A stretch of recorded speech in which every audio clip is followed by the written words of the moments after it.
una respuesta que no gusta mucho a algunos pedagogos suecos, porque no es lo que da buen resultado, no es lo que ellos recomiendan. Voy a insistir o voy a seleccionar especialmente cosas que tienen que ver con la combinación entre conocimientos, lenguaje y lectura. Mi argumento principal es que el lenguaje y la lectura son como elementos o factores casi invisibles. Se habla de conocimientos, eso sí, pero no se habla de la importancia de la lectura para conseguir esos conocimientos y cómo el lenguaje a la vez es el instrumento y el resultado de los estudios. Así que lenguaje y lectura. Todo esto tiene una conexión con la enseñanza de lenguas extranjeras, pero eso viene al final. Pienso hablar de Finlandia, de Francia y de China. Y todo esto para hablar en realidad de Suecia, claro, al final. Finlandia primero. Lo interesante con Finlandia es que han obtenido durante varios años los mejores resultados europeos en la comparación PISA de los alumnos de 15 años. Son los mejores en comprensión lectora, en ciencias naturales y en matemáticas. Entonces es interesante saber cómo lo consiguen. Y voy a seleccionar algunos elementos. Primero, tienen un año preescolar, como ahora también lo tiene Suecia. Durante este año preescolar dan énfasis al aprendizaje de las buenas costumbres de estudio. No es tanto aprender a leer el primer año, es adquirir buenas costumbres de estudio.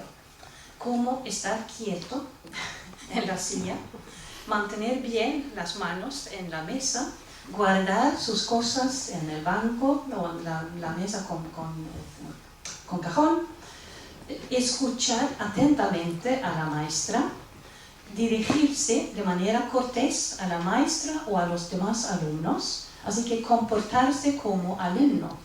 El primer año, en esencia, es comportarse como alumno y también adquirir más lengua, porque escuchan a la maestra. Y la maestra tiene un alto nivel intelectual y lingüístico, como vamos a ver. En primaria, el énfasis está en la lectura. Eso es así en casi todos los países, pero los finlandeses son más sistemáticos y dicen que no permiten que ningún alumno pase del primer año sin saber leer. Los otros países también dirán cosas similares, no lo permiten, pero pasa en realidad. La diferencia con los finlandeses es que realmente hacen lo que dicen y tienen un servicio de educación especial. Y si alguien tiene problemas con la lectura, la profesora, en general es una mujer, de enseñanza especial, se ocupa de trabajar con el alumno para que sepa leer al término del primer año. Y así siguen realmente el progreso de los alumnos. Cuando llegamos a la edad de 15 años y PISA, ¿por qué les va tan bien? Bueno, los propios finlandeses, cuando analizan su éxito, primero se dicen muy asombrados. Dicen que bueno, no sabíamos que fuéramos tan buenos y no sabemos cómo se ha conseguido ese resultado. Así que una humildad, una modestia muy finlandesa. Pero dicen que la llave de todo esto, la explicación, sería la comprensión lectora. Saben leer, tienen vocabulario, saben sacar conclusiones y la comprensión lectora les ayuda en la prueba de comprensión lectora, obviamente, pero también en la prueba de matemáticas y de ciencias naturales, porque entienden la tarea. Y ellos mismos dicen que no tienen programas muy avanzados, pero lo que hacen es que realmente el programa se cumple. Todos los alumnos cumplen el programa. No al mismo nivel exactamente, pero más o menos cumplen el programa. Así que el secreto de los finlandeses es que muchos alumnos están en la franja superior y casi ningún alumno en la franja inferior. Así que el sistema entero funciona a un nivel más alto. Esos son los alumnos. Si nos vamos al profesorado, lo interesante es que se entra a la formación docente después del bachillerato. Y es tan popular ser profesor que puede haber 10 solicitantes para cada plaza. Eso es el mundo al revés en comparación con Suecia. Entonces la admisión de nuevos profesores se hace por selección. ¿Y cómo seleccionan? Bueno, miran los resultados del bachillerato y el resultado de las pruebas de selectividad, y el número de pruebas de selectividad y el nivel en las pruebas de selectividad. Y además, los candidatos tienen que pasar por una entrevista. Y en esta entrevista miran un poco la actitud del candidato, pero sobre todo su nivel de lenguaje. ¿Y por qué? Porque si habla de manera adecuada y con un vocabulario preciso, habrá hecho buenos estudios. Es como comprobar que las notas dicen la verdad. También lo hacen porque dicen que el lenguaje del docente se multiplicará por 25 alumnos, 5 veces al día, 5 días a la semana, durante quizá 30 años. Es decir, que cualquier diferencia positiva en el nivel del lenguaje del profesor tiene una importancia enorme para el nivel educativo del país. Y así es que muy pocos profesores son admitidos en el programa sueco parlante sin ser suecos nativos, y lo mismo en el programa finés hablante. Así que no solamente hablantes nativos, sino con excelentes estudios y con una personalidad adecuada, y así son la élite. Y también, y eso quisiera destacar, esto es así también para el nivel preescolar y primaria. Si hay un elemento esencial, es que los profesores o maestros de preescolar y primaria pertenecen a la élite intelectual de Finlandia. Esto sí que es una diferencia. Así, sí, para terminar el apartado sobre Finlandia, ¿por qué les va bien? Porque los estudiantes estudian. Los padres suelen apoyar a los alumnos. Hay una tradición que dice que la vida es difícil y hay que aprovechar todo, y tener una buena educación es el primer paso para sobrevivir. Los alumnos estudian, los padres apoyan, y los profesores funcionan como modelos. Dirigen el trabajo, garantizan el buen resultado del trabajo y enseñan. Entonces enseñan en todos los sentidos de la palabra. Esto no es nada del otro mundo, es un modelo que reconocemos. Eso es el modelo de toda la vida, pero por no haber cambiado ese modelo, Finlandia está ahora en la cumbre de las comparaciones internacionales. Dejamos Finlandia un momento y nos vamos a Francia. Y he elegido Francia como contraste, no porque tenga más problemas que otros países, sino porque hay un muy buen material a propósito de las escuelas. Se suele decir que un 50% de las escuelas francesas funcionan muy bien, tienen excelente calidad o muy buena calidad. Un 35% de las escuelas tienen una calidad aceptable, no admirable, pero quizá aceptable. Y tienen un 15% de escuelas que tienen problemas graves. Y son problemas tanto de conducta de los alumnos como de los resultados de los alumnos. Y cuando voy a hablar aquí de las escuelas francesas, me estoy refiriendo a estas escuelas con dificultades, que, y lo digo otra vez, existen en todos los países y también existen en Suecia. Y para dar una imagen concreta de lo que pasa con estas escuelas, voy a hablar de unos cuantos estudios. Y esos estudios son, yo creo que útiles para un profesor para entender qué es lo que pasa. El primer estudio es de un etnólogo que se llama Biot, que trabajó durante 10 años con un grupo de 4 chicos entre los 15 y los 26 años de edad. Esos chicos vivían en un barrio de muchos inmigrantes en el este de Francia, cerca de la frontera con Alemania.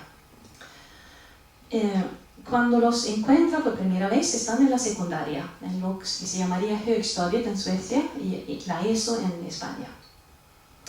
Están contentos con su vida, están a gusto en su barrio, solo hablan bien de la escuela y de sus compañeros, no señalan ningún tipo de problema. Después pasan al bachillerato y notan que no todo les va bien, notan que los alumnos de otros barrios saben más que ellos, pero no cambian de táctica, sino su táctica es convertirse en amigos de los profesores, hablar mucho, si tienen la palabra, e intentar negociar un camino a través del instituto. 5 páginas para el jueves, no podrían ser 2 páginas buenas, debería ser mejor que 5 páginas mediocres. ¿Y por qué el jueves? ¿No estaría bien el martes siguiente? ¿Por qué no? Así que negocian y hablan muchísimo y manteniéndose muy cerca físicamente del profesor. Así los alumnos estudiados logran sacar el BAC, el famoso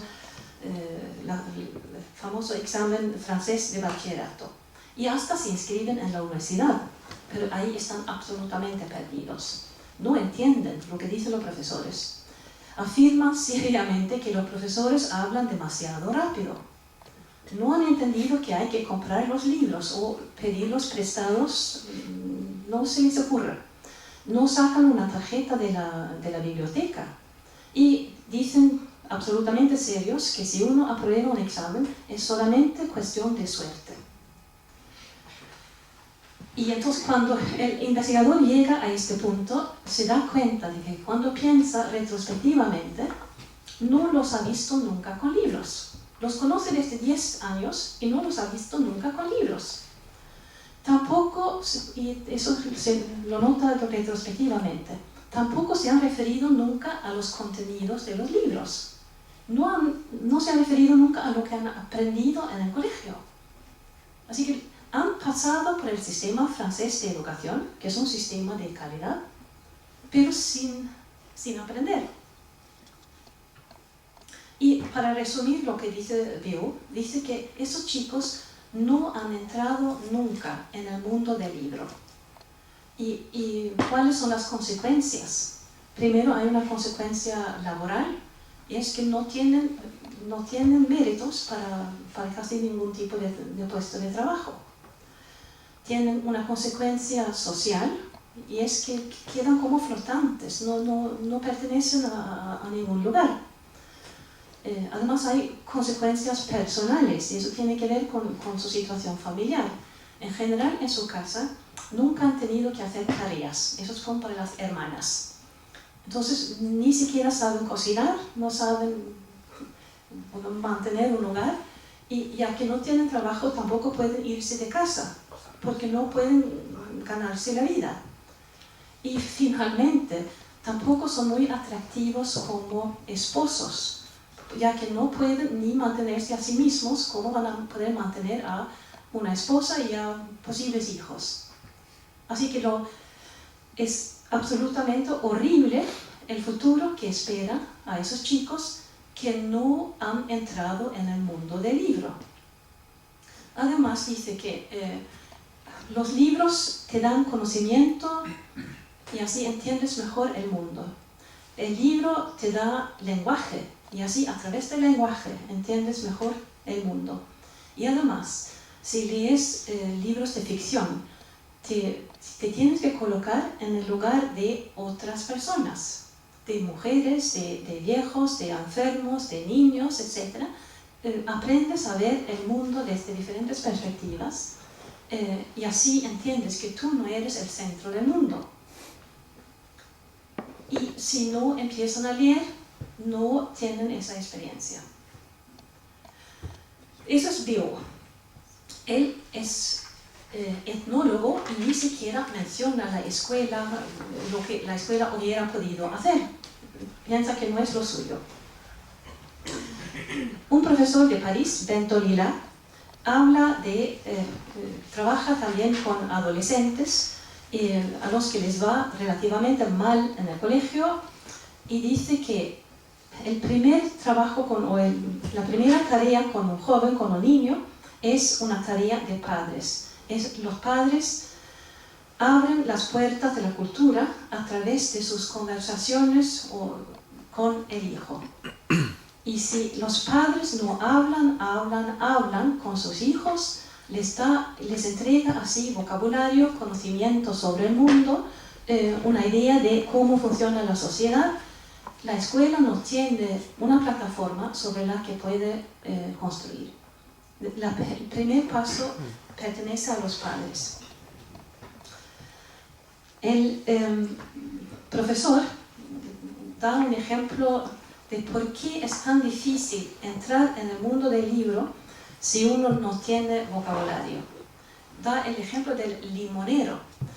Un alumno de primaria sabe deletrear, sabe leer los sonidos y llega a limonero. Pero si no sabe lo que es un limonero, es como llamar por teléfono, llegar a la centralita, preguntar, he obtenido el resultado limonero, ¿pero qué es? Y si la centralita no tiene respuesta, y repetidamente no hay respuesta, el joven se dirá, pero eso de leer no tiene ninguna gracia, ¿para qué sirve? Y pierde ilusión y en vez de estudiar más, aprender más vocabulario, lo que es evitar la lectura, porque ¿para qué? Será su contestación. Bentolila lamenta mucho que se haya abolido la prueba con la que terminaba la primaria francesa. En Suecia sería algo entre el sexto y el séptimo. Había una prueba de acceso a la secundaria. Y esa prueba obligaba a todos los profesores a realmente enseñar el currículo de la primaria, porque había una prueba. Y la prueba también garantizaba que en la secundaria los alumnos realmente sabían leer, tenían vocabulario y tenían un conocimiento básico del mundo. Esto ya no es así. Y otro profesor nos explica un poco las consecuencias de tener alumnos en la secundaria que no en realidad han aprendido la primaria.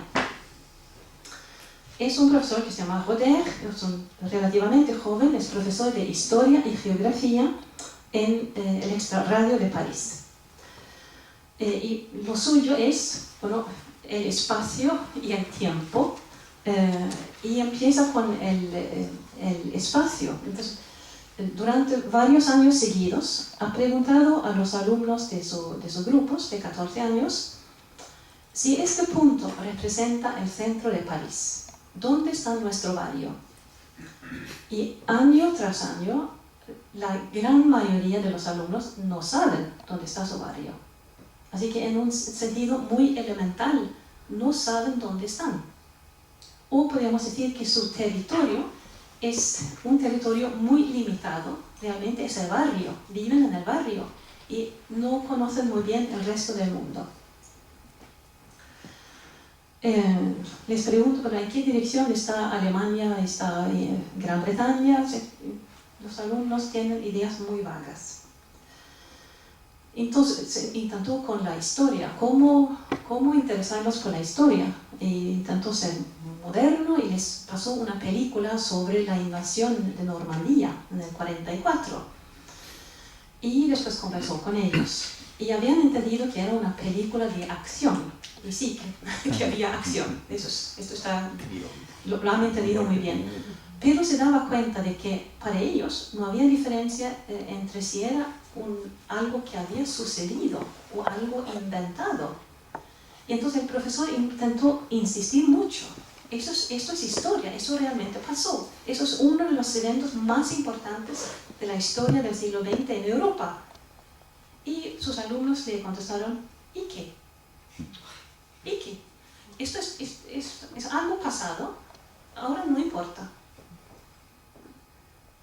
Y entonces el profesor sintió que se estaba hundiendo en un pozo negro y no sabía cómo tocar fondo. Intentó entonces otra cosa más, y fue, ya que vi que los alumnos viven en el aquí y ahora, decidió hablar del telediario. Grabó un programa de telediario y después estuvo estudiando ese programa con sus alumnos. Y no fue un éxito tampoco. ¿Y por qué? Bueno, lo ha analizado y dice que primero no entienden porque no les dicen nada los nombres propios. Si se dice que ha habido un accidente en tal ciudad francesa, no saben exactamente dónde está. Les da lo mismo. O si se habla de cierta persona de actualidad, tampoco les dice nada porque no conocen las personas que están de actualidad, no conocen los nombres de los ministros o de los presidentes o lo que sea. Y si hay un desarrollo en un debate público, ya que no conocen los pasos anteriores, no les dice mucho. También hay una parte del problema que es directamente lingüístico, y es que desconocen gran parte del lenguaje que se utiliza en el telediario. Y, por ejemplo, los adjetivos o los adverbios, eso de lamentablemente o simultáneamente, entonces les parece una palabra demasiado larga. Y las conjunciones como a pesar de que o puesto que, les parece difíciles. Y, muy importante, tienen un problema con los sustantivos abstractos. Palabras como condición, acuerdo, negociación. Y un profesor se queda, pero de piedra, al leer esa parte, porque son palabras que suponemos que las conoce todo el mundo. Y además son palabras absolutamente necesarias para entender el debate político. Eso es fundamental para la democracia, que los ciudadanos entiendan esas palabras. Así que es otra vez el pozo negro. ¿Qué dice Rodet de todo esto?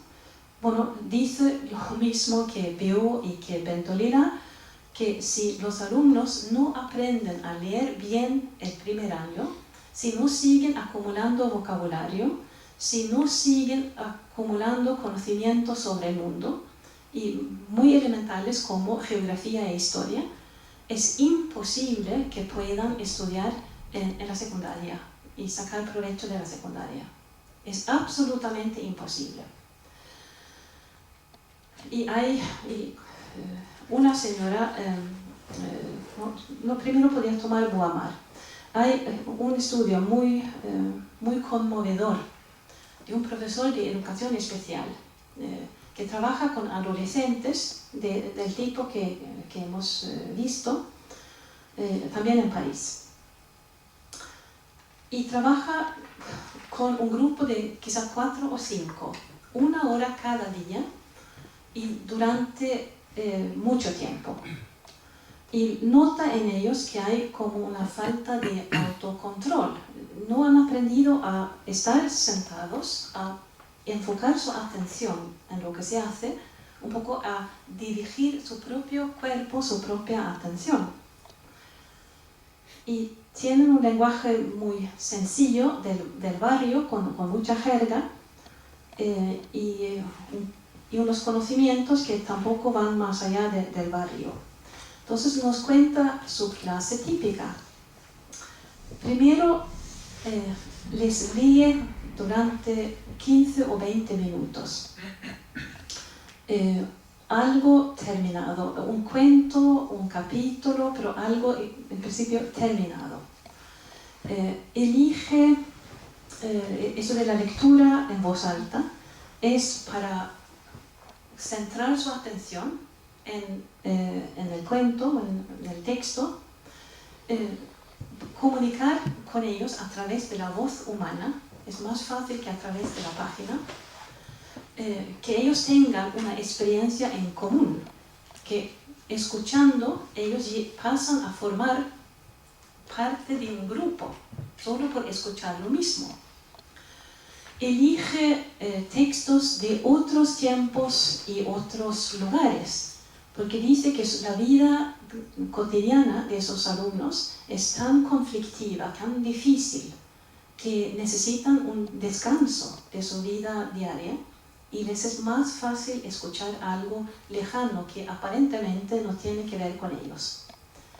Pero elige muchas veces cosas de antiguo Egipto o de Grecia durante la antigüedad, y en particular nota que hay situaciones en las cuales el protagonista tiene que tomar una decisión, o hay problemas de identidad. ¿Quién soy? ¿Soy en realidad hijo de un rey raptado por alguien? ¿O quién soy? Así que primero lee el profesor, después hay un espacio de unos 10 minutos durante los cuales los alumnos recomponen la historia, cuentan la historia en sus propias palabras. Y la idea es la siguiente: así se concentran otros 10 minutos sobre el contenido. Además, entonces tienen que utilizar su memoria, tienen que aprovecharse de lo aprendido, así que aprender a ayudarse de su propia memoria, tener la memoria como instrumento de pensamiento. Además, tienen que ayudarse en el grupo y no están muy acostumbrados a escucharse los unos a los otros, porque de vez en cuando el modo de contacto es el insulto.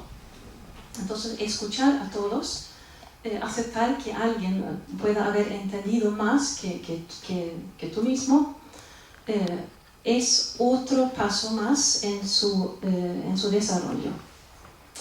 Finalmente, les pide que escriban un breve comentario, quizá de 5 líneas. Esto supone 2 problemas de los que no nos damos cuenta en general.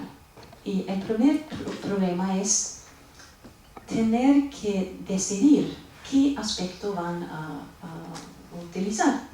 Les cuesta mucho tomar una decisión, porque han tomado muchas decisiones que después se han mostrado negativas.